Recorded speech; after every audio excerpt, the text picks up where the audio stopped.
Bonjour et bienvenue dans le Grand JT, tout de suite le sommaire. Et si une simple photo de vos enfants postée sur les réseaux sociaux représentait un réel danger? Eh bien c'est ce que tentent de faire comprendre les associations et militants de la protection de l'enfance. On en parle dans la première partie de cette émission avec nos invités.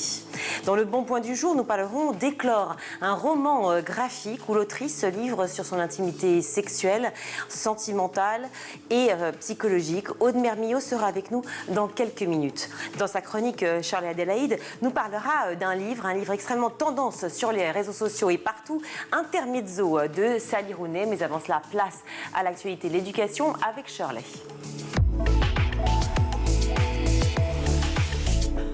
Bonsoir Shirley. Bonsoir Virginie, bonsoir à tous. On commence ce journal avec les répercussions politiques de la fusillade qui a eu lieu en pleine rue à Grenoble mardi soir. Fusillade qui a tué un mineur de 15 ans et qui en a blessé un autre de 17 ans. Le maire de Grenoble, Éric Piolle, réclame plus de moyens au ministère de l'Intérieur et de la Justice pour faire face aux épisodes de violence liés au trafic de drogue qui sévissent dans sa ville. Épisodes qui se sont multipliés ces derniers mois, comme cette fusillade mardi soir dans le quartier Hoche, tout près d'un point de deal.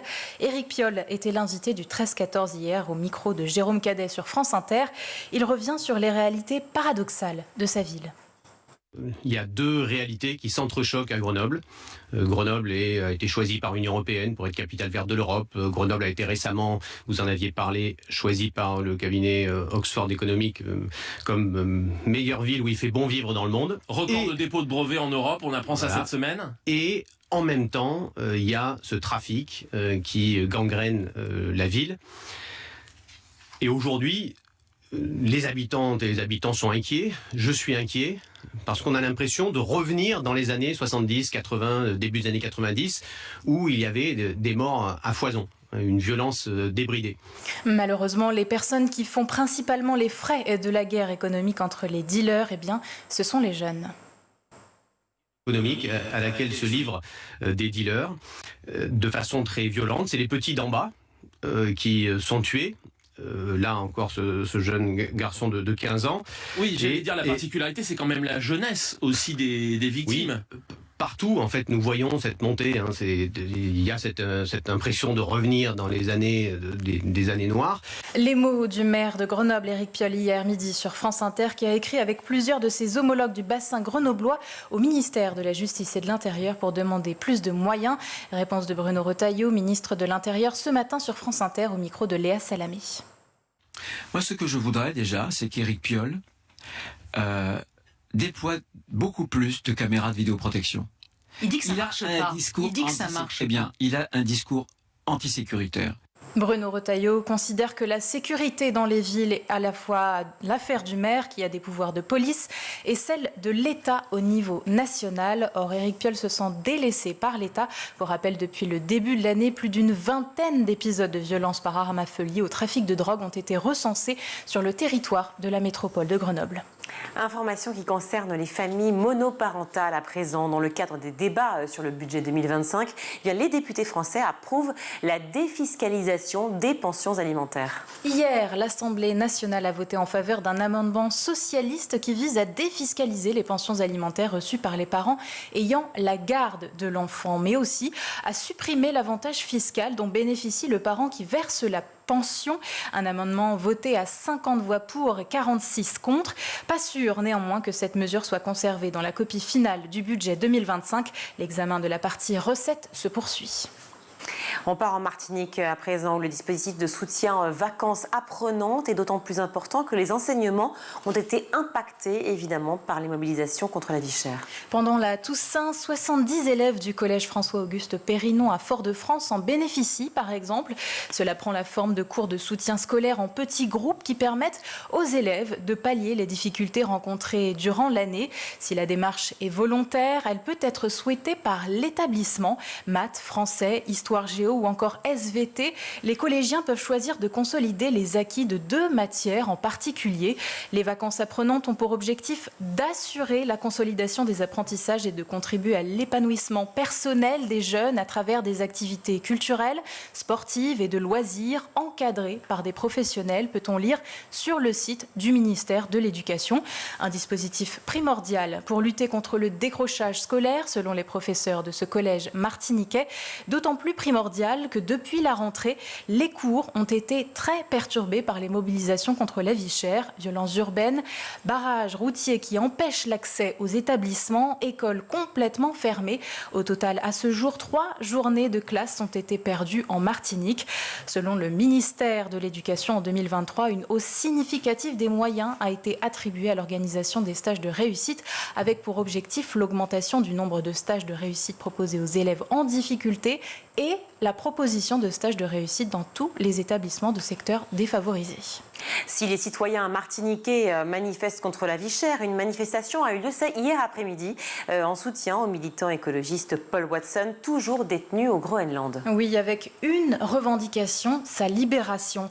En effet, la justice groenlandaise a finalement décidé que Paul Watson resterait en détention jusqu'au 13 novembre, et ce, en attendant que le gouvernement danois statue sur la demande d'extradition du Japon pour une affaire liée à son combat pour les baleines.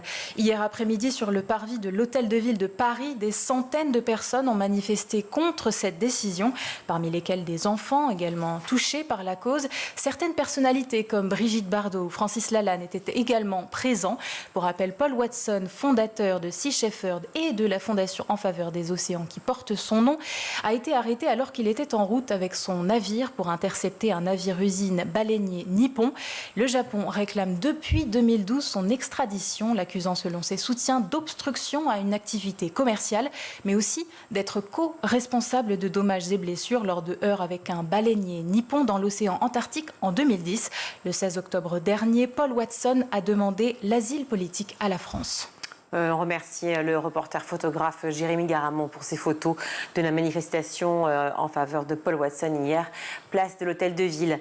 On reste dans la rue, mais là, il est question de diminuer le cas de harcèlement, les harcèlements de rue, et ce grâce à l'invention d'un jeune informaticien originaire de Caen. Oui, il s'appelle Quentin Dutheil et son invention tient dans le creux d'une main car il s'agit d'un sifflet. Et oui, il fallait y penser. Le but, effrayer les harceleurs en utilisant et alerter les gens à proximité. Alors son nom est aussi simple que ça, le repousse-relou. Un repousse-relou imaginé par le designer allemand Jonas Dennert et fabriqué par l'imprimante 3D de Quentin, à acquérir pour la modique somme de 1 €. Et apparemment, il a pas mal de succès. Écoutez son inventeur au micro de Frédéric Veil, journaliste de RTL. Ça fait 2 semaines que l'imprimante, elle tourne sans discontinuer, elle chauffe un petit peu, ouais, un peu dépassée par les événements. C'est un sifflet qui est très plat, qui se met autour du cou et qu'on peut toujours avoir sur soi. C'est un son qui est assez strident. L'idée, c'est d'avoir un signal d'alarme, mais c'est aussi de faire un électrochoc sur l'agresseur. J'espère que ça peut provoquer quelque chose, un mouvement de recul en tout cas. Johanna, qui a été souvent confrontée au cas de harcèlement de rue, une maman l'a adoptée également et elle fera passer la recette comme elle l'explique. J'y ai pensé pour ma fille, le sifflet pourra prévenir aux abords de l'école ou sur le chemin. Je pense même, pourquoi pas en parler à la rentrée scolaire pour que les enfants puissent s'en servir. Pour les intéressés, rendez-vous sur le compte Instagram repousse-relou. Merci Shirley. Postez une photo de vos enfants sur les réseaux, et bien ce sont les pédocriminels qui vous remercieront. Voici la phrase choc tirée de la campagne de prévention de l'association Caméléon qui relève malheureusement d'une triste réalité, la présence des enfants sur Internet. On en parle tout de suite avec nos invités. Pour en parler, je suis ravie d'accueillir sur ce plateau Stéphanie Devancey, bonjour. Bonjour. Merci beaucoup d'être avec nous. Vous êtes conseillère nationale à UNSA Éducation. Et Sochita Sim, bonjour. Bonjour. Merci beaucoup d'être avec nous, Sochita. Vous êtes responsable de la mission sociale France à l'association Caméléon, association qui a lancé une campagne de sensibilisation au sharenting. On regarde.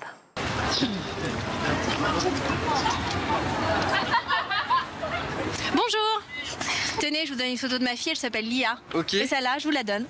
Ok, bah voilà. si vous voulez. Tenez, je vous donne une photo de ma fille parce que je trouve qu'elle est trop mignonne. Elle devrait être mannequin, c'est vrai, hein? Oui. Elle va à la gym, pas très loin, tous les mercredis à 17h. Elle adore que je la prenne en photo. Bah, elle a 6 ans, alors elle est d'accord, bien sûr. Bon. On n'habite pas très loin dans la rue. Ça, c'était son premier jour d'école. Ça, c'est à la gym parce qu'elle va à la gym juste à côté tous les mercredis à 17h. Ça, c'est notre dernière vacances aux Canaries.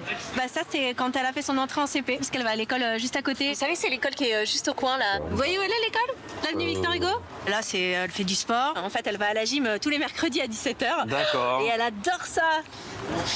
Ah, bah, je peux vous en donner plusieurs, hein. Vous pouvez les prendre. Hein. Allez-y. Hop. Bah, allez-y, hein, je vous les donne.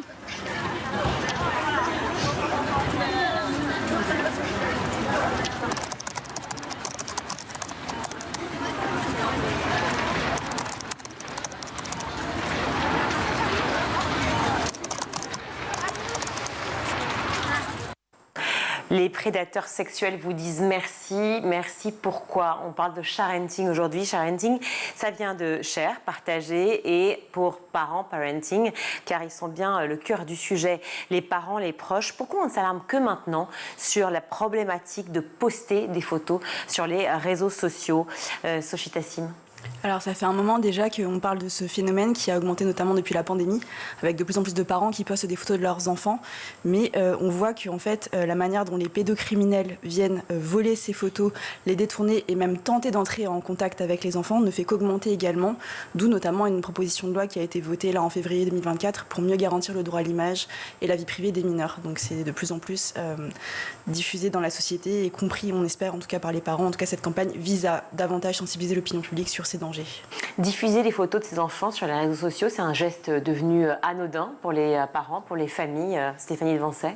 Je pense que c'est très variable suivant les générations. Je sais que moi, j'ai des enfants qui ont une trentaine d'années et que je n'ai jamais pu partager la moindre photo parce qu'ils m'ont prévenu en amont au moment où ils se sont... Mais moi, je suis dans la génération où ils s'inscrivaient sur Facebook. Hein, c'était vraiment les tout débuts. Et à l'adolescence, ils m'ont dit d'entrée, ils m'ont dit aucune photo de nous sur les réseaux. Mais pourquoi ? Parce qu'à l'adolescence, c'est la honte que les parents postent des photos de leur adolescence sur les réseaux. Oui, ce qui n'a rien à voir avec notre sujet. Oui. Donc à l'époque, effectivement, ça vous a rendu service, mais à l'époque, on ne se rendait pas compte, effectivement, de la gravité des choses. Aujourd'hui, est-ce que, justement, les parents se rendent compte, et les enfants eux-mêmes, de la gravité de pouvoir poster sur des réseaux sociaux des photos des enfants, et notamment des petits-enfants ? Je pense effectivement que le droit n'est pas... dans un monde idéal, alors après ça poserait d'autres problèmes, parce que pour que ce soit faisable, il faudrait indexer toutes ces photos, mais il faudrait qu'un enfant qui arrive par exemple à l'âge de 12 ans ou de 15 ans puisse en un clic effacer toutes les photos que ses parents, ses proches ont postées sur les réseaux. Bon, évidemment ça serait compliqué parce que ça supposerait qu'elles soient indexées et donc ça reposerait d'autres problèmes, mais effectivement c'est une question qu'il faut se poser, et ce que je trouve intéressant dans cette mise en scène, c'est que ça permet de regarder les choses sous un autre angle. Mais après, ça ne résout pas non plus toutes les problématiques, parce qu'il y a la notion d'intimité, il y a la question de la pédocriminalité, de ce qu'ils peuvent en faire, il y a aussi la question du partage des photos des enfants par leurs copains. Et ça, c'est un problème. Ce qui est mis en avant dans cette vidéo, dans cette campagne très forte de Caméléon, c'est surtout l'inconscience, la naïveté. Parce qu'évidemment que les parents, s'ils savaient que précisément un pédocriminel était derrière chaque photo, ils ne le feraient évidemment pas. Mais ils n'ont pas conscience de cela. On le dit, hein, vous l'avez dit vous-même, c'est de plus en plus connu maintenant, on le sait, grâce à cette campagne-là, qui a été très forte et très percutante sur les réseaux. Évidemment, on se pose cette problématique, mais on voit bien qu'il y a encore des parents qui continuent de se dire « mais non, en fait... Est-ce qu'on peut expliquer, Sochita Sim, à quel point un prédateur, un pédocriminel, va trouver dans une photo des détails qui vont le mener directement vers l'enfant ? Alors là, c'est assez fou dans ce clip, en fait, toutes les informations qu'elle divulgue finalement à son insu, enfin, on ne s'en rend pas compte, que ce soit l'établissement scolaire de son enfant, ses loisirs, ses habitudes, etc. C'est vrai qu'on peut se dire que je ne poste qu'une photo, mais quelqu'un qui veut vraiment traquer un enfant, il va en fait collecter l'ensemble des informations sur le compte de ce parent, voire sur son entourage, puisqu'en général, il va chercher dans les relations aussi de ce parent. Donc ça peut être les goûts de l'enfant, à quoi il ressemble, potentiellement des lieux qu'il fréquente, etc. Donc en fait, toute cette masse d'informations peut permettre soit de rentrer en contact avec l'enfant, soit d'essayer de rentrer en contact avec le parent lui-même, et donc de basculer entre quelque chose qu'on imagine un petit peu virtuel à carrément des risques dans la vie réelle. Donc il y a vraiment un continuum de dangers. Un chiffre assez effrayant, j'en ai plusieurs des chiffres effrayants pour ceux qui n'ont pas encore percuté. Un seul, un parent publie en moyenne 1300 photos de son enfant avant ses 13 ans. Ce qui veut dire aussi que finalement plus l'enfant est petit, et c'est vrai, on se dit oh là là, mais il est tellement mignon, regardez, c'est un petit cœur, il est trop chou. Mais c'est ça justement qui attire les prédateurs. Stéphanie Devancey, pardon. Le problème, oui, c'est que... Et puis, c'est une moyenne. Donc, ça veut dire qu'il y a quand même... Moi, je connais beaucoup de parents qui ne postent aucune photo de leur enfant en public sur les réseaux sociaux. Donc, ça veut dire que ceux qui le font de manière absolument massive. Mais après, il ne faut pas oublier non plus, mais j'imagine qu'on va en parler dans la suite, c'est que les enfants victimes de pédocriminalité le sont d'abord par leurs proches, par des gens qu'ils connaissent et pas par le biais de ces photos. Ce qui ne veut pas dire que c'est anodin pour les quelques pourcents que ça concerne. Mais 81% des enfants agressés sexuellement le sont par quelqu'un de leur famille. Oui. Donc il ne faut pas que ce genre de campagne qui est extrêmement intéressante masque cette réalité, c'est-à-dire que le premier danger dont il faut protéger ses enfants, même s'il faut bien entendu être attentif à ce qu'on poste sur les réseaux, c'est les gens de sa propre famille. Bien sûr, et c'est aussi justement des posts sur les réseaux sociaux, parce que vous avez bien raison de le rappeler, effectivement ça se passe souvent au sein des familles, malheureusement dans la plupart des cas, et on le dit bien souvent ici, on le rappelle trop souvent ici sur le plateau, ce drame absolu, mais l'émission est consacrée au sharenting, donc effectivement au partage des photos. Je vais rebondir, effectivement, c'est pas l'idée d'un inconnu qui est forcément à l'autre bout du monde qui va venir chercher des photos de nos enfants. Parmi ces personnes qui vont consulter ces photos et ces informations, ça peut être des personnes de notre entourage, donc du cercle privé de l'enfant, que ce soit dans sa famille ou dans les connaissances de ses parents. Et à nouveau, là, il va trouver une mine d'informations pour pouvoir appâter l'enfant ou mieux mettre en confiance les parents, que ce soit un babysitter, un ami, un oncle, un tonton. Il va trouver une mine d'or, en fait, pour potentiellement groomer l'enfant. Donc, groomer, c'est une forme de pédopiégeage où on peut se faire passer notamment pour un enfant, pour tisser une relation de confiance avec lui et puis potentiellement avoir de plus en plus d'informations ou de photos et de vidéos de l'enfant. 50% des photos publiées sur les forums pédopornographiques sont des clichés pris par les parents et partagés publiquement sur les réseaux sociaux. Ça veut dire qu'en fait, les prédateurs n'ont rien à faire, ils sont chez eux et finalement les photos viennent à eux. C'est ce qu'on comprend aussi par ce chiffre. Alors, 50% autoproduites, ça peut être à la fois des vidéos d'exploitation sexuelle de mineurs, donc des viols d'enfants, mais ça peut être aussi des photos anodines, comme un peu dans ce clip. Donc des photos tout à fait ordinaires que les prédateurs, effectivement, vont dérober, s'échanger, détourner de manière pornographique, que ce soit les parents ou même les enfants même, parce que par mimétisme aussi, les enfants voient que les parents les exposent, eux-mêmes ne verront pas le mal, en fait, ou le risque à eux-mêmes poster des photos sur les réseaux sociaux. Donc effectivement, ce chiffre fait assez froid dans le dos, et c'est aussi sur ça qu'on veut sensibiliser avec cette campagne. Des chiffres qui sont en pleine explosion, effectivement, sur la pédocriminalité, vous l'avez rappelé, l'inceste, les drames au sein des familles, des proches, ce drame du sharenting et de tous ces prédateurs qui sont sur les réseaux et qui sont à des milliers de kilomètres ou tout simplement dans l'immeuble d'en face, parce qu'il faut aussi rappeler ça. Ces informations qu'on retrouve sur les réseaux sociaux, c'est aussi une façon de rentrer en contact avec ces enfants. Ces chiffres sont en constante augmentation. Comment on explique ça, Stéphanie Devancey? Alors, j'ai cherché pour préparer cette émission et en fait, on ne sait pas trop. C'est-à-dire que ce qui est en augmentation, et ça c'est plutôt une bonne nouvelle, ce sont les signalements et les dépôts de plainte. Oui.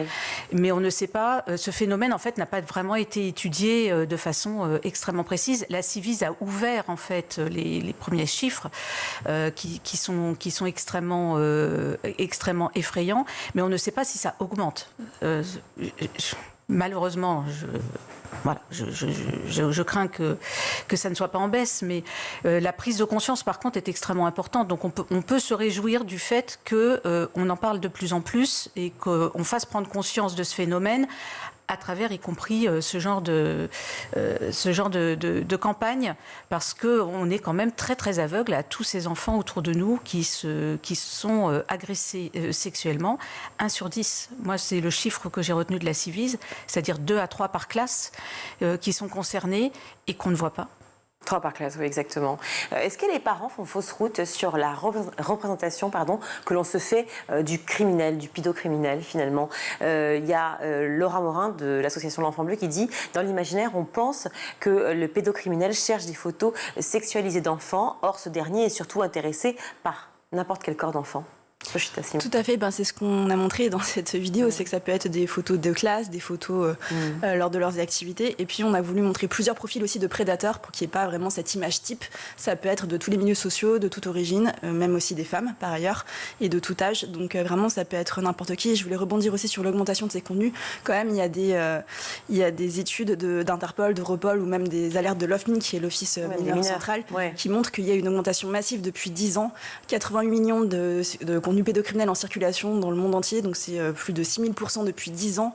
Il y a une augmentation aussi du phénomène de sextorsion, On va utiliser ces images notamment pour contraindre les enfants à diffuser davantage de contenu. Alors parlons-en justement, puisque vous abordez le sujet. La sextorsion, effectivement, c'est un phénomène très très grave, un phénomène qu'on va peut-être expliquer déjà pour ceux qui ne connaissent pas exactement ce que c'est, peut-être Sophie Zassim, puisque vous en avez parlé. Donc la sextorsion, c'est une forme de chantage en fait, par laquelle un individu va contraindre un enfant soit à produire des images sexualisées de lui-même, à le rencontrer ou à donner de l'argent. Donc ça peut être à la fois monétaire ou sexuel. Et comment va se créer cette emprise en fait? Ça peut être par une relation de confiance, comme on l'évoquait, via du grooming, ou par le fait que l'enfant aura, suite à ces échanges, transmis des photos plus ou moins dénudées, ou alors même que grâce à l'intelligence artificielle, par exemple, ce prédateur aurait récupéré des photos de l'enfant et l'aurait par exemple déshabillé via l'intelligence artificielle ou l'aurait mis dans des situations pornographiques.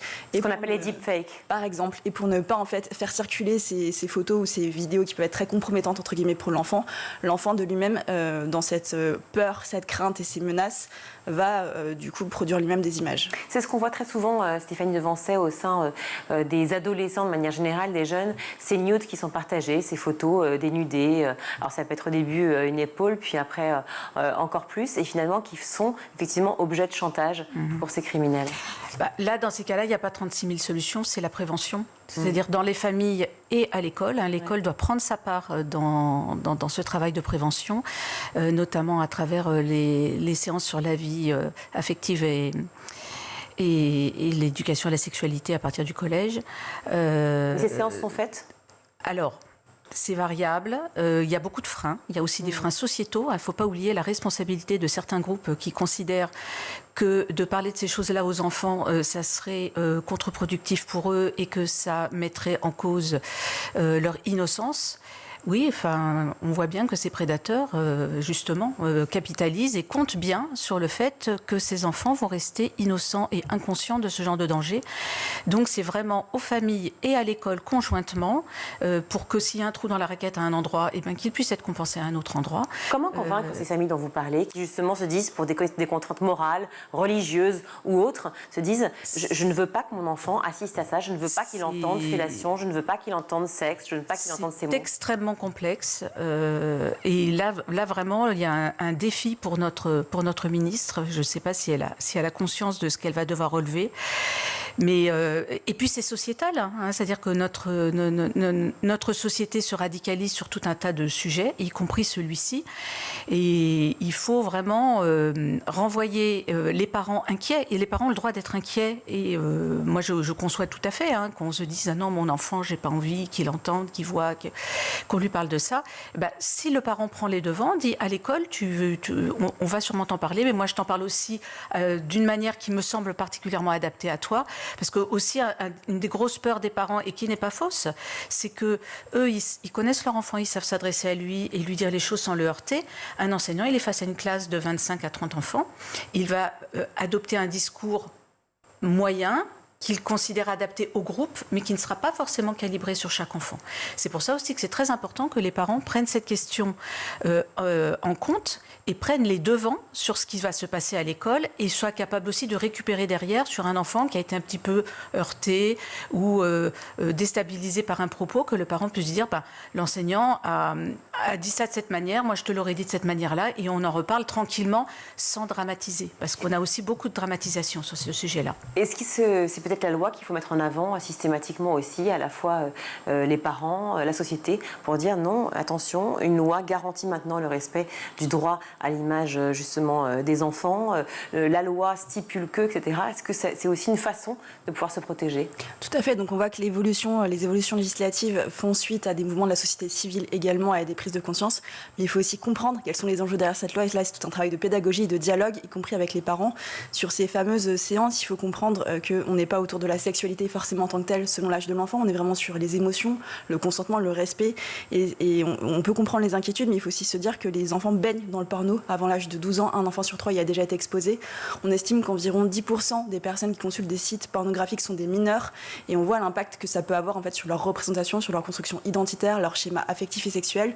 Donc c'est à nous, adultes de confiance, adultes responsables, que ce soit à l'école ou en famille, de pouvoir poser des mots, de pouvoir parler de ces questions selon leur pudeur, leur âge, leur degré de maturité. sécurité, effectivement, selon nos propres convictions aussi, mais vraiment avoir ce discours qui va contrebalancer un petit peu toutes les normes et les violences qu'il peut y avoir dans l'hypersexualisation du porno, qui peut être dégradant, et surtout qu'on observe un espèce de continuum entre pornographie, industrie pornographique, et aussi représentation pédocriminelle, d'où aussi un basculement assez alarmant pour les enfants qui sont aussi confrontés à des images de viol d'enfants assez rapidement sur Internet sans que les parents en prennent conscience. Donc, oui, parce que sur ça. Vous disiez effectivement les mineurs qui ont accès au porno très tôt. On ne parle pas de mineurs de l'âge de 16 ans, hein. On parle de mineurs de l'âge de 9, 10, 11 ans. C'est extrêmement tôt, même avant leur arrivée au collège. Donc comment peut-on déjà les préserver, et aussi comment aussi peut-être sensibiliser davantage les parents cette notion du téléphone portable qui amène, enfin du smartphone en l'occurrence, qui amène à cela, de toutes ces images qui sont véhiculées et notamment qui sont extrêmement violentes. Vous parliez de la loi, il y a eu la loi qui instaure la majorité numérique à l'âge de 15 ans sur les réseaux sociaux, donc déjà ça va être une avancée. Mais est-ce que les GAFA vont suivre ? On espère en tout cas qu'il y aura ces vérifications d'âge, mais c'est déjà pour rappeler aux parents qu'en fait, ils doivent vérifier ce que font leurs enfants sur les réseaux sociaux, parce que beaucoup sous-estiment le fait que vers l'âge de 8-9 ans, certains ont déjà leur propre compte, donc ont menti et ont accès à ce type d'image. Donc effectivement, il y a la loi, mais avant tout, il y a le paramétrage aussi. On ne laisse pas un smartphone dans les mains de n'importe quel enfant sans surveillance. Donc il y a à la fois des outils technologiques et à nouveau le dialogue, le fait de demander à l'enfant ce qu'il regarde, avec qui il discute, de parler des risques aussi potentiels, de faire connaître des numéros d'urgence comme le 3018 si jamais il y a des comportements à risque ou des images choquantes. Tout ça, c'est un vrai travail de dialogue qui est essentiel de faire. Et au contraire, plus on en parle, mieux c'est, mieux ce sera respectueux et compris pour l'enfant avant même qu'il soit adolescent. Et c'est primordial par rapport à tout ce qu'ils ingurgitent, dont on n'a absolument pas conscience malheureusement. C'est extrêmement compliqué de demander à des adolescents de ne pas partager effectivement des photos sur les réseaux sociaux, de ne pas partager leur vie. Et pour autant, on voit bien que c'est la problématique qui nous occupe aujourd'hui. Peut-être redire que Internet, c'est une mémoire vivante. Vous parliez tout à l'heure de ces photos qu'on aurait pu éventuellement supprimer, mais sauf qu'on ne peut rien supprimer de ce qui est diffusé. Oui, et en même temps, il ne faut pas dramatiser non plus. C'est-à-dire qu'un adolescent peut très bien vivre de façon extrêmement dramatique une diffusion de son image qui ne l'est pas forcément autant qu'il le croit. Et c'est aussi le rôle de l'adulte de lui donner l'habitude, avant l'adolescence où il peut se poser des problèmes sérieux de cet ordre-là, de parler de ce qui se passe sur les réseaux, de dire si quoi que ce soit t'inquiète, si quoi que ce soit est difficile, qu'on en discute avant que ça prenne des proportions. On a quand même des histoires dramatiques d'enfants, d'adolescents qui finissent par faire des tentatives de suicide pour des choses qui auraient pu être réglées s'ils avaient eu dans leur entourage un adulte à qui ils avaient osé en parler. Souvent, ils se sentent coupables. Parfois aussi, ils ont fait quelque chose qu'on leur a interdit. Donc, c'est très important pour les parents et c'est très important que les enseignants prennent cette place-là aussi, de dire qu'on peut tout entendre et que s'ils ont un problème, on ne va pas commencer par leur dire « je t'avais dit de ne pas le faire ». Bien sûr qu'on leur avait dit de ne pas le faire, mais ils l'ont fait, ils ont un problème, ils nous en parlent, c'est super, ils nous font confiance et c'est comme ça qu'on va les aider à régler la question. Plus qu'une minute, vous réagissez à ce qui vient d'être dit. Juste, pardon, mais oui, en fait, dans l'absolu, je vous rejoins, dans la réalité, on ne peut pas tout entendre. On le voit bien, plein de parents ne peuvent pas tout entendre. Alors comment on fait ? Alors, en tout cas, effectivement, le droit à l'erreur, c'est important de le rappeler, qu'on soit adulte ou enfant, c'est important de ne pas culpabiliser les enfants, jamais. Tout comme cette campagne n'avait pas vocation à culpabiliser les parents, mais plutôt de sensibiliser et d'informer. Mais c'est pas comme ça qu'ils l'ont ressenti, les parents. Au contraire. Ça peut dépendre. Il peut y avoir des réactions diverses. Là, on focalise beaucoup sur les enfants et les parents, mais se poser la question de pourquoi est-ce qu'on veut partager autant des images de ces enfants ? Pourquoi est-ce qu'on a besoin de cette reconnaissance, de cette validation externe ? Qu'est-ce qu'on transmet aussi à nos enfants quand finalement le regard qu'on pose sur eux, c'est à travers une caméra ? Est-ce que finalement aussi, dans cette société où on est beaucoup à se suivre, à se liker, etc., à avoir pas mal d'amis inconnus et les enfants nous suivent, on a pourtant très peur de nous rencontrer, de parler. Et ça, parler de ses émotions, avoir des moments d'intimité, de pudeur avec les enfants, c'est aussi super important finalement d'avoir ces moments de qualité où on est disponible. On n'est pas toujours scotché à son écran. Ok, bon, mais écoutez, je vous propose surtout d'aller sur le site de Caméléon pour avoir davantage d'informations, peut-être aussi aller sur le site de l'UNSA, évidemment aussi, de revoir cette vidéo et surtout de la partager en plus grand nombre. Vous le savez, plus on est nombreux à porter cette parole, mieux c'est. Plus on sera nombreux pour vaincre cette pédocriminalité, si on y arrive en tout cas à sensibiliser, mieux ce sera. Ce n'est pas parce qu'on est derrière un écran qu'on est en sécurité et c'est quand même bon de le rappeler. Merci mille fois d'être venu sur ce plateau. Sochit Tassim, responsable de la mission sociale Michel France à l'association Caméléon et Stéphanie Devansec, conseillère nationale UNSA Éducation. Merci beaucoup à toutes les deux. Merci à vous. On marque une courte pause, on se retrouve.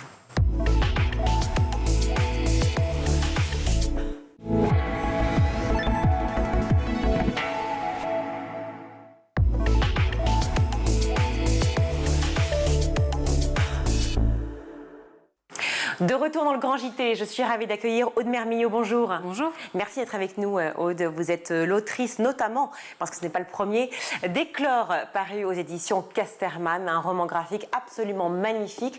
Vous êtes à la fois l'autrice, donc des textes, mais aussi des illustrations. C'est sublime, vraiment absolument remarquable. Les dessins pourraient se suffire à eux-mêmes, autant que le texte. La valeur des deux, évidemment, est encore plus percutante. Je disais un roman graphique, autobiographique aussi. Un album qui à la fois retrace des moments forts, des moments rudes, des moments de votre vie, mais qui n'est pas que dans l'intime. Au contraire, on a l'impression que vous l'avez écrit aussi et surtout pour les autres. Oui, en fait, celui que j'avais fait précédemment, qui était autobiographique plutôt sur l'IVG, là, je l'avais vraiment fait pour moi. Et j'ai senti, en fait, à la sortie, le pouvoir que ça avait de parler de soi quand c'est un sujet de société qui concerne plein de gens. Et donc, j'avais reçu vraiment énormément de témoignages de femmes qui avaient eu des IVG ou des fausses couches. Enfin, voilà. Et donc, j'avais vraiment, forte de cette expérience, les lectrices un peu sur les épaules pendant que je faisais celui-là. Donc là, j'ai vraiment beaucoup pensé à comment il allait être reçu. Et notamment, ça a vraiment guidé ma façon de dessiner avec pudeur. Au maximum que je le pouvais, notamment tout ce qui touche à l'abus, parce que je savais que ça allait être partagé par beaucoup de lectrices. Donc je voulais pas qu'elles aient à se faire violence pour voir les images, en tout cas. Vous parlez d'abus, évidemment, dans cet roman graphique, un abus bien évidemment dramatique, très lourd, mais je le disais, cette intimité, ce choix, effectivement, vous parlez du trait, du dessin, les yeux clos au début, on les sent, enfin, en tout cas, moi, c'est ce qui m'a vraiment marqué dès le départ. D'ailleurs, vous ouvrez ce livre, en fait, pardon, c'est un peu confus, mais vous ouvrez ce livre sur le début, sur votre naissance. Oui, tout à fait. Sur votre naissance, sur vos parents, et vous le refermez sur la libération de la parole, sur la volonté de dire, de partager. Et finalement, c'est ça que j'ai ressenti tout au long de ce livre, cette colère et en même temps cet apaisement, se dire aujourd'hui, je peux enfin partager, je peux enfin dire les choses.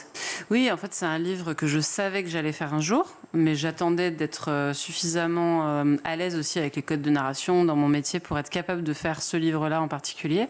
Et l'avantage que j'ai eu, c'est que ce trauma initial, j'avais 14 ans, c'était il y a longtemps, donc j'ai quand même eu 15 ans de lecture et d'écoute de podcasts d'autres femmes qui avaient déjà réfléchi à tout ça avant moi pour m'éclairer sur ma propre expérience, et donc ça en donne un livre qui n'a pas été fait dans l'urgence et qui a été fait avec déjà pas mal d'années de réflexion sur moi-même, quoi. La réflexion, le recul, une narration aussi qui suit le mouvement de la société et peut-être aussi le mouvement de MeToo. Est-ce que l'avènement de MeToo a joué beaucoup aussi dans la publication, enfin en tout cas dans l'écriture de ce livre? Oui, bien sûr, ça a été, de toute façon ça a tout fait bouger, donc ça a fait bouger aussi le nombre de témoignages qui sont sortis, que ce soit dans les réseaux sociaux mais aussi sous forme de livres, sous forme de radio, enfin voilà. Donc tout ça, c'est des autorisations qu'on nous donne qui s'accumulent les unes aux autres pour ensuite pouvoir livrer sa propre voix à soi. Donc j'étais évidemment nourrie de ce mouvement. Ouais. Livrer, mais en même temps être reçu, parce que c'est aussi ça, il y a ceux ou celles qui ont vécu ces mêmes drames, et puis ceux qui n'ont pas vécu mais qui s'y intéressent au sujet, ou en tout cas qu'il faut interpeller justement sur ces questions-là. Et j'ai le sentiment que c'est aussi ça qui est sous-jacent, ce trait de vouloir à la fois être violent, au même titre que ces événements ont été violents, rudes, en colère, tracés, et en même temps libérés de quelque chose parce que c'est partagé par le plus grand nombre aujourd'hui.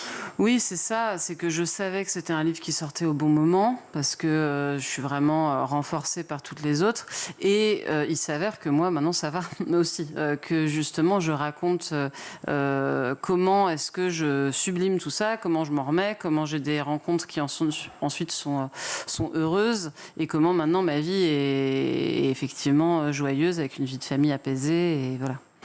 La narration, je le disais, une narration plus douce peut-être, un choix chronologique aussi, parce que vous l'avez écrit de manière chronologique, et on va peut-être reprendre, si vous voulez bien, sans divulgacher l'histoire, mais peut-être reprendre quelques éléments de vie. Est-ce que justement vous avez fait exprès de choisir la chronologie pour pouvoir, pour celles qui veulent par exemple, ou ceux qui veulent partager, suivre une tranche de vie plutôt qu'une autre, voilà, s'il y a tel comme ça, tel un roman en fait. Je m'étais questionnée, j'avais essayé à un moment de faire une forme non chronologique et j'ai trouvé que c'était un peu de la figure de style. Ça servait pas le récit, alors que là, vraiment prendre la main de la lectrice pour lui faire suivre un itinéraire avec ses rebondissements, mais vraiment dans une chronologie, je trouvais que c'était beaucoup plus simple pour l'identification et pour l'empathie en fait. Et puis aussi pour la réalité finalement, parce qu'on sait que souvent un événement dramatique, un abus ou même une phrase de trop pendant l'enfance amène aussi à des comportements qui amènent à d'autres drames. C'est souvent une série qui s'opère dans le harcèlement, on le connaît, et aussi dans l'abus. Oui, tout à fait. Et effectivement, quand j'ai fait le travail de mémoire d'abord, de réécrire mes souvenirs d'enfance, il y a effectivement des réminiscences claires de mots, de phrases. Les premières règles, typiquement, c'est un peu le passage qu'on a toutes vécu de façon plus ou moins agréable. Et ça, c'est des moments qui s'ancrent très fort, peu importe quel âge on a après, quoi. Oui, voilà, j'ai noté un thé en chaleur. Mais qu'est-ce qui t'arrive? C'est des phrases qui sont ultra violentes. À l'époque, vous les vivez comment? C'est de l'incompréhension? C'est quoi? Ah ouais, surtout là, le thé en chaleur, je dois avoir 8 ans, donc je comprends rien en fait. Je me demande s'ils pensent que j'ai chaud, parce que je suis vraiment dans de l'enfance absolument. Et eux aussi en fait. Eux, ils ont mon âge, donc eux-mêmes ne comprennent absolument pas ce qu'ils disent. Mais eux, ce qu'ils ont compris et que moi j'ai pas compris, c'est que visiblement mon corps est déjà un support de moquerie. Et moi, je le découvre à ce moment-là par eux, en fait. Mais vous le conscientisez à ce moment-là ou vous vous rendez compte bien plus tard? Ah non, je comprends rien. Je suis juste vraiment, je me souviens d'avoir été un peu figée, mais c'était pas traumatisant, mais c'était juste ma première incompréhension de constater que dans le monde des garçons, j'étais drôle et que je savais pas pourquoi. Drôle, évidemment, c'est... Enfin, j'étais drôle, il se moquait de moi, quoi. Voilà. C'est une façon de parler. Ouais, ça. Votre mère était là pour vous expliquer ce que vous viviez, pour vous dire aussi, ça arrive, les garçons ne comprennent pas, ils sont complètement déconnectés du sujet. Non, mes parents, ils ont fait le job minimum au niveau de la communication, à savoir que je savais que j'allais avoir mes règles. Par contre, il n'y a pas eu du tout d'explication sur le comment. Ils m'ont un peu envoyé vers ma grande sœur en pensant que ça serait moins gênant pour moi, que ce serait plus simple. Ils m'ont expliqué qu'il y avait des préservatifs quelque part quand j'ai été adolescente si j'en avais besoin, mais ça s'est arrêté là parce que eux-mêmes dans leur propre génération c'était quand même l'intime, c'est très dur d'en parler. Donc j'étais dans une famille pudique, mais pas plus qu'une autre, quoi, de façon assez banale, j'ai l'impression, dans ces années-là. Vous auriez aimé que vos parents vous parlent de ça de manière plus crue, en fait, utilisent les mots, soit plus clair? Alors je sais pas ce que j'aurais voulu, mais je sais que je vais pas faire pareil avec ma fille. Mais parce que voilà, moi je leur reproche pas, parce que maintenant on est dans une génération aussi, on a énormément de supports. Il y a énormément de livres, il y a des émissions, donc je vais avoir plein d'outils que eux n'avaient absolument pas pour parler de ces sujets-là, quoi. Alors ces fameux sujets-là, entre guillemets, vous les abordez aussi dans Éclore, par les éditions Casterman, je le rappelle. Vous parlez de l'intimité de manière très claire, très crue, mais très classique en fait. C'est le vécu de j'allais dire tout le monde. En tout cas, le sexe, c'est, j'espère, quelque chose qui va être de plus en plus libéré dans les conversations. Et c'est ce que vous souhaitez faire, je l'imagine, avec Éclore. Vous parlez d'une scène où vous rencontrez un garçon dans le train, vous échangez vos numéros de portable, vous voyez, et lors du deuxième rendez-vous, il vous force à faire une fellation. Oui, en fait, ça a été ce qui était intéressant maintenant, non, réciproquement, c'est pas ça. Avec du recul. Ouais, avec du recul, c'est que pourquoi avoir accepté? En fait, je savais ce qu'on attendait de moi. C'est ça qui est intéressant, c'est que j'ai pas été surprise. Il n'y a pas eu de figement. Il y a eu du figement parce que je ne savais absolument pas quoi faire ni comment, et que j'étais surtout il y avait absolument pas de tendresse. Il y avait pas de considération pour moi, mais ça m'a pas surprise. en tant que presque petite fille encore. J'ai 14 ans, donc je suis vraiment ado.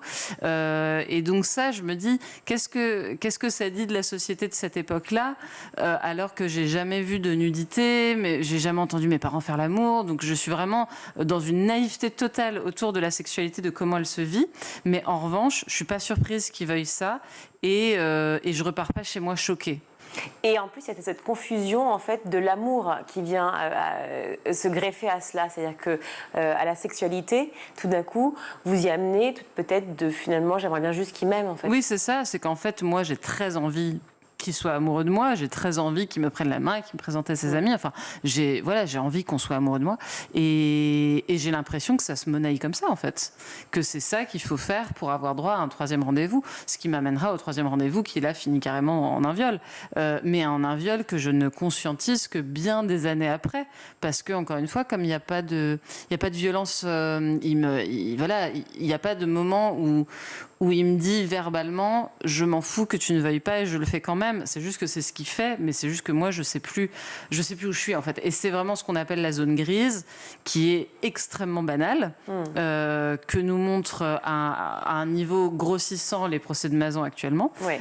C'est que... Sort de son corps. Ouais, et puis il y a une espèce de prédominance du désir masculin sur les femmes qui fait que être forcé de multiples façons, que ce soit dans le viol conjugal ou dans ce genre de situation, à un endroit, c'est normatisé, quoi. Donc, moi, je repars pas du tout en me disant que j'ai été abusée. Vous avez mal, vous lui dites, il continue, l'abus est constant, à aucun moment il se réfrène, à aucun moment il se dit non. Non, alors s'il y a un moment où il arrête parce qu'il voit que j'ai trop mal et que du coup il arrête, bon après il continue quand même seul sur moi, et ça a été en fait l'élément qui m'a vraiment... à l'âge adulte, en faisant le livre, hein, donc ça a pris du temps, m'a fait me dire, non mais en fait, lui, il n'est pas dans de la confusion, là, à ce moment-là. Il sait ce qu'il fait. Ouais, je pense qu'il sait ce qu'il fait. Ouais. Et parce que, en fait, il me dit que j'ai le droit de crier, et en fait, je l'ai compris bien après, parce qu'il veut que ses amis entendent. Ses amis qui sont en bas, parce que ça va faire bien si la fille fait du bruit.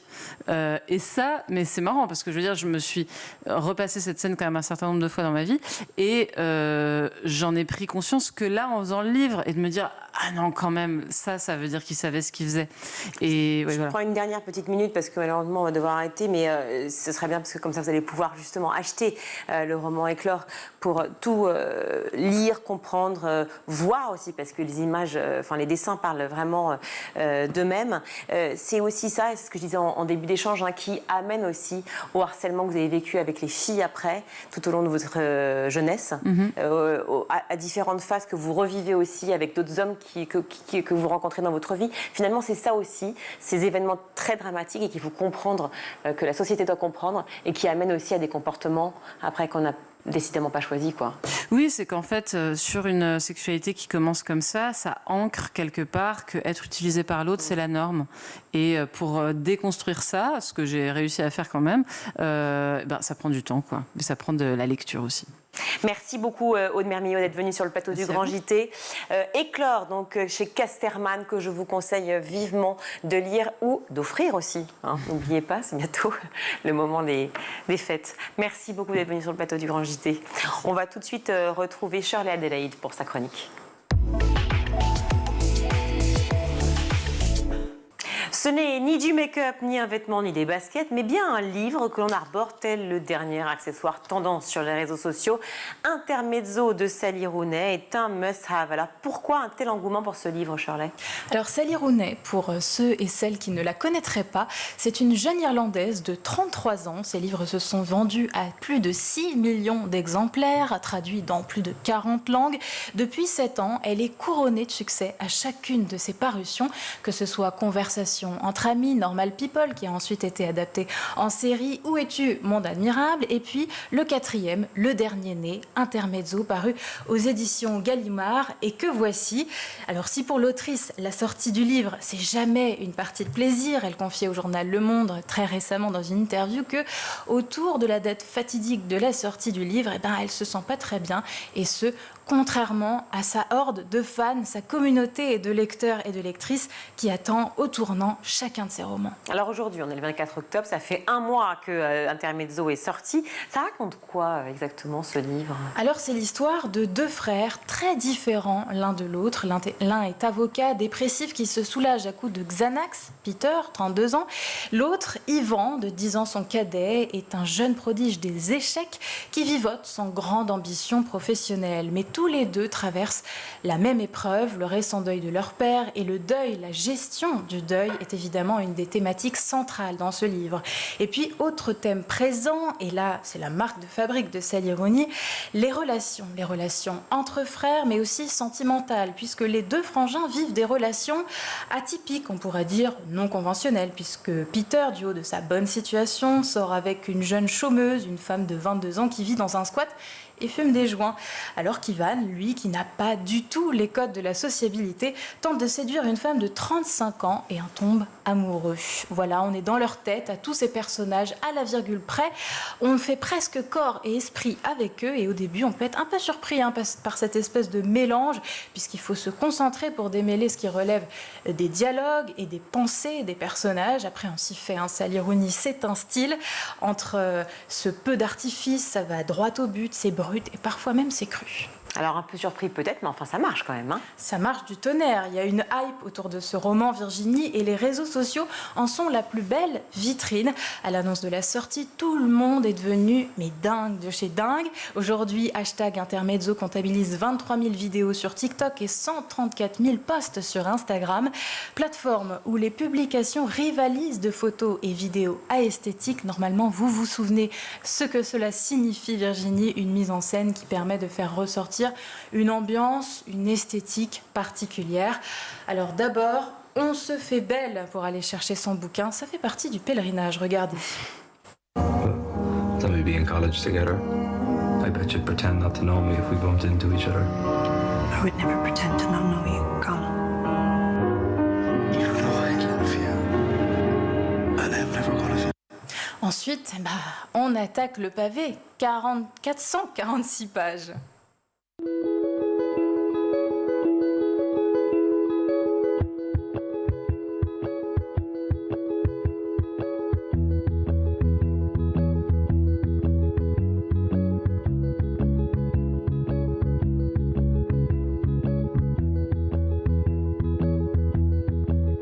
Et donc on montre sans phare toutes les émotions que ce livre peut faire ressentir. Et puis bien sûr on commente avec passion comme le fait Léa. Regardez.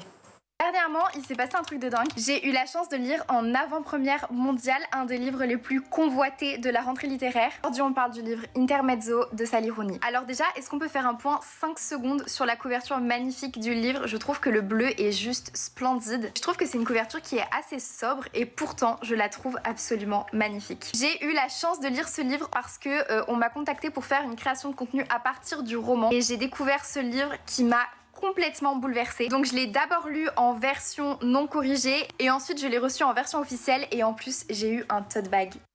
On commente beaucoup à la folie et moi je suis tombée dans un rabbit hole comme on dit parce qu'il y en a dans toutes les langues, des commentaires de filles comme de garçons et même si les commentaires sont majoritairement dithyrambiques, tout le monde n'est pas forcément unanime. Il y en a que le style d'écriture de Sally Rooney rebute notamment, mais quand même l'engouement est au rendez-vous. Bon alors c'est quoi son talent, c'est quoi son petit truc à elle? Alors d'abord, Sally Rooney représente la Salinger de la génération Snapchat comme elle se fait surnommée en référence au célèbre écrivain américain. Autrement dit, elle arrive à capter avec brio les préoccupations, les émotions, les états d'âme des Gen Z et des Millennials. Dans Intermezzo, on parle par exemple de harcèlement en ligne, de santé mentale, du sens de la vie, de sexe et même très librement de pilosité chez les femmes. Les personnages sont très réalistes et on accède comme rarement à leur psyché. Ensuite, c'est un argument intéressant avancé par le magazine L'ADN qui analyse les mutations et les tendances. il y a quelque chose qui relève du symbole de distinction sociale. Le livre de Sally Rooney était tellement prisé que l'enjeu était de montrer que l'on faisait partie de celles et ceux qui avaient réussi à mettre la main dessus, que l'on faisait partie du cénacle, autrement dit. Enfin, vous l'avez vu dans une de ces vidéos que l'on a diffusées, cet engouement est la conséquence d'un puissant marketing d'influence. Les comptes dédiés à la lecture, que l'on appelle BookTok sur les réseaux sociaux, sont devenus de tels prescripteurs que les maisons d'édition mettent le paquet sur les créateurs de contenu en leur transmettant les livres en avant-première et tout un tas de goodies afin que la promotion aille bon train. Maintenant qu'on a dit tout ça, reste à savoir si vous avez envie de vous joindre à la fête du livre Intermezzo, Virginie. Et dans ce cas, on attend votre plus beau post esthétique. Pourquoi pas? Le post, je sais pas, j'avoue. Mais pourquoi pas, effectivement, aller lire Sally Rooney. Merci beaucoup, Charlet. On va retrouver tout de suite le meilleur de School TV avec le Zap. Quelles raisons avancent ces familles que vous rencontrez régulièrement pour parfois ne pas obliger les enfants à aller à l'école? Alors ces raisons, elles sont parfois partagées d'ailleurs par d'autres publics. Elles sont souvent liées à la précarité, à des conditions sociales qu'il ne faut pas nier. En revanche, je dirais que ces raisons sont résumables en un mot, c'est la peur. Peur parfois de la mixité, notamment quand on arrive au collège. Et que dans l'école primaire, on a vécu dans l'entre-soi. Peur pour certaines... Alors là, on parle de mixité sociale, on ne parle pas de mixité garçon-fille. On parle mixité sociale, mixité scolaire, un grand thème actuellement dans notre éducation nationale. La peur aussi d'être finalement dégitanisé. C'est un mot important qui consiste à penser que l'école va peut-être heurter des valeurs qui sont celles des groupes et des groupes communautaires. C'est le fameux conflit de loyauté que l'on peut ressentir lorsqu'on va à l'école et que les valeurs ne sont pas toujours, je ne dis pas toujours, identiques au discours qu'on peut entendre par ailleurs. Peur aussi, quand on est en retard scolaire, de rencontrer cet échec, notamment avec des camarades du même âge. Peur des discriminations. Vous savez, en France, l'antiziganisme est beaucoup moins combattu que l'antisémitisme, etc. Et il est important quand même de le souligner, ce que nous faisons constamment avec les associations gitanes avec lesquelles nous travaillons. Donc toutes ces peurs auxquelles il faut ajouter la peur du déracinement, la peur de la séparation aussi, mais que connaissent d'autres familles, entraînent plus facilement une forme de méfiance, une forme de rejet dans un certain nombre de cas de l'école. À partir de quel moment estime-t-on qu'un enfant est dans un cas de malnutrition sévère ? Alors ça se mesure, on a des méthodes de mesure. Donc comme vous l'avez montré dans la vidéo, il y a le périmètre brachial qui peut se prendre au niveau du bras, mais il y a aussi des mesures au niveau du poids, au niveau de la taille. Donc c'est souvent des enfants qui sont très rachétiques, qui ont un rapport poids-taille qui est extrêmement bas. Donc c'est des mesures qui se font au niveau des centres de santé ou au niveau des centres communautaires également. Et cette patte dont vous parlez, elle peut agir rapidement ? Pardon, qu'est-ce qui peut agir ? La pâte, l'aliment thérapeutique dont vous parlez, ça a un effet rapide, ça peut être vraiment salvateur ? Alors en fonction des contextes et en fonction du dépistage, donc si on a eu un dépistage assez précoce de l'enfant qui permet une prise en charge rapide, le traitement va être plus court. Quand l'enfant arrive avec un dépistage quand le dépistage est fait à un niveau déjà avancé de la maladie, le traitement risque d'être plus long, mais on a en moyenne un traitement qui dure entre 8 à 10 semaines quand il est fait à domicile. Maintenant, il y a aussi les cas, on parle d'environ 5 à 10% des cas de malnutrition aiguë sévère qui peuvent se compliquer, donc qui peuvent présenter des complications médicales. Et dans ces cas-là, on aura besoin d'une hospitalisation de l'enfant. Mais en effet, la pâte en elle-même a un traitement rapide dans le sens où ça peut durer de 8 à 10 semaines en fonction du contexte des enfants, de la prise en charge en elle-même.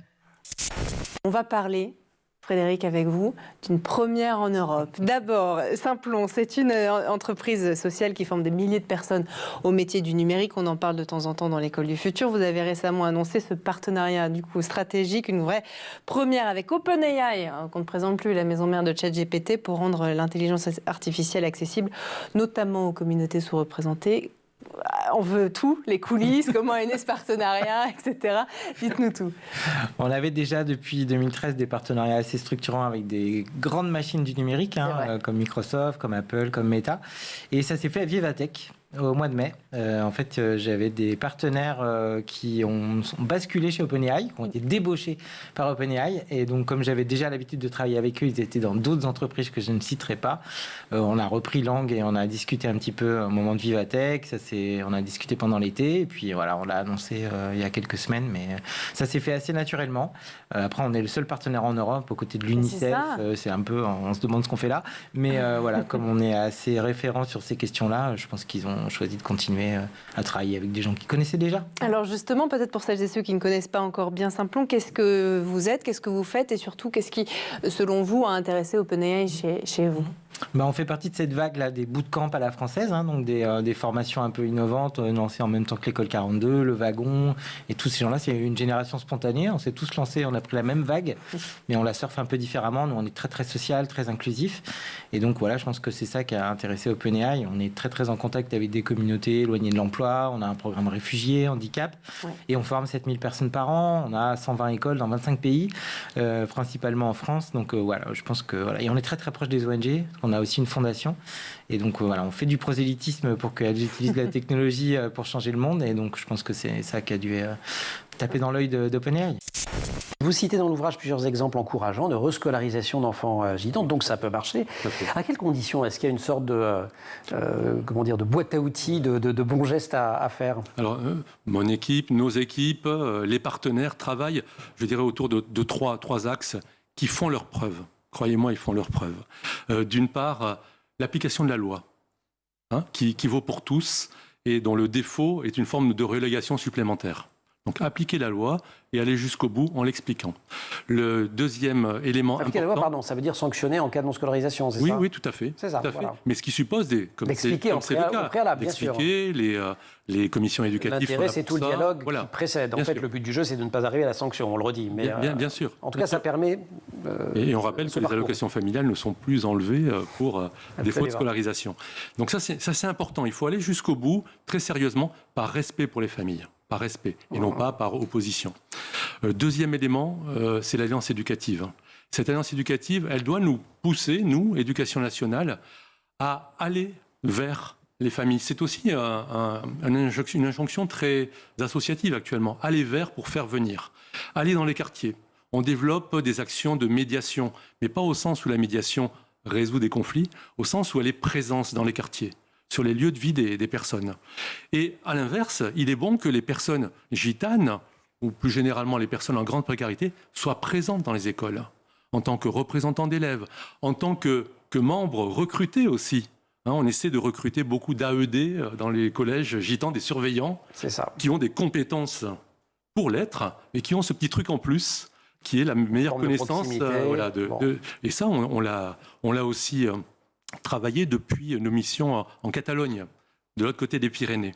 C'est important aussi que dans cette alliance éducative, on fasse une part aux cultures et aux langues. Vous l'avez évoqué tout à l'heure, mais quand on parle de traiter, de trouver une solution bien sûr pour ces enfants, il y a forcément la maman qui est dans la boucle?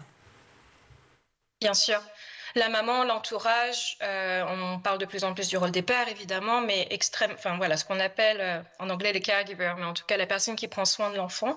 Notre prise en charge, elle est holistique, dans le sens où on voit l'enfant, mais on le voit dans son environnement. Donc en effet, la mère est souvent, et je parle de la mère dans la plupart des cas, mais la mère est souvent l'actrice la plus importante. C'est donc il y a tous les conseils nutritionnels qui arrivent à ce moment-là pour être sûr que une fois que l'enfant est traité et guéri, qu'il n'y ait pas de risque de rechute, parce que beaucoup de cas peuvent rechuter, parce qu'il y a aussi un environnement qui fait que ces enfants deviennent malnutris, surtout en situation d'urgence. Donc il faut aussi pouvoir appuyer les mères pour qu'elles puissent protéger ces enfants, pour qu'elles puissent... on sait que les facteurs peuvent être liés à l'alimentation, peuvent être liés à l'accès au marché, peuvent être liés à l'accès à l'eau potable, à l'hygiène de vie, aux soins que la mère peut donner à ses enfants. Et donc, ce sont autant de ce qu'on appelle de sensibilisation et de conseils qui peuvent être donnés. Donc, la mère va être elle-même accompagnée. Dans certains cas, dans beaucoup de cas, on a aussi des enfants qui sont malnutris parce qu'ils viennent, c'est un cercle assez vicieux, parce que la maman elle-même est en situation de dénutrition. Donc il y a également des programmes qui peuvent prendre en charge la mère Et la fratrie, quand c'est le cas également, parce que ça peut être le cas de plusieurs enfants dans un ménage.